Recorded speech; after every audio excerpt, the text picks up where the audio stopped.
Yo, bago ko simulan ang rap cipher na to, una-una sa lahat, pinapasalamatan ko si Boss Eggy sa bumuo nito. At saka si Papsi. Nga pala, papasalamat ako. Siya yung tumulong para mabuo itong rap cipher na to. Binabati ko rin yung ARP, Espada, at saka Woodlum Records, Yamato Crew, Young Joints, at saka lahat. Okay, eto na.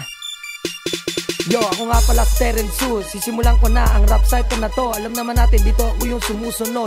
Para ba akong viper? Ngayon ay hyper. Talagang super duper. Talagang titirahin ko kayo ng aking sniper. Kaya naman ito na.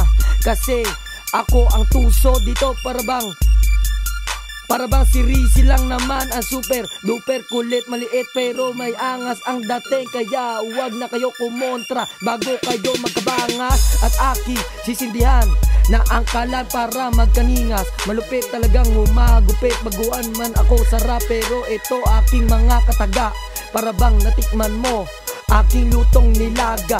Di ako nagpipiling magaling dahil alam ko naman kung saan ako nanggaling. Kaya tumabi na kayo bago kayo aking ratan, balatan. At ganyan ako manggigil, hindi tumitigil. Kaya walang sinumang makakapigil sa mga recipe kong mga nakahai. Kaya naman marami akong kinain na kanin. Malupitan, hindi ako malapitan. Mga liriko sa mikropono, punong-puno. At kahit wala sa tono, umieko sa mikropono. Kaya tumabi na kayo mabilis at di lumilihis. Kahit bagong bihis, matulid at takbo.